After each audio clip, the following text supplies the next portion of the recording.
আজ আমি তোমাদের দেখাবো আমাদের গ্রামের রথযাত্রা।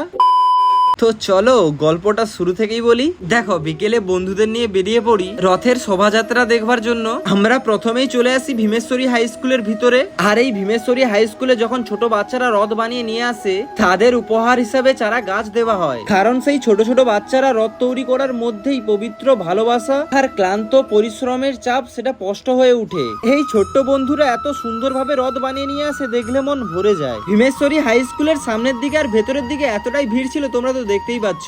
আর এই ভিড় হওয়াটাই তো স্বাভাবিক, কারণ জগন্নাথ দেবের রথযাত্রা বলে কথা। যাই হোক, এখান থেকে বেরিয়ে আরো কয়েক জায়গায় যাচ্ছি এই রথযাত্রা দেখবার জন্য। আর এখানে রাস্তার মাঝখানে তো আনন্দের জোয়ার, সবাই তো মেতে উঠেছে নাচ গানে, আর বাতাসে ভাসছে জয় জগন্নাথের ধ্বনি। হ্যাঁ, তোমাদের কিছু বলার আছে। আমার জীবনটাই পুরো থেমে গেছে, আর এগোচ্ছে না। তোমাদের ভালোবাসা আর সাপোর্ট, এই দুটোই আমার এখন প্রয়োজন। প্লিজ এই ভাইটাকে একটু সাপোর্ট করবেন। আজকের মতো এতটাই। জয় জগন্নাথ। সবাই ভালো থাকবেন।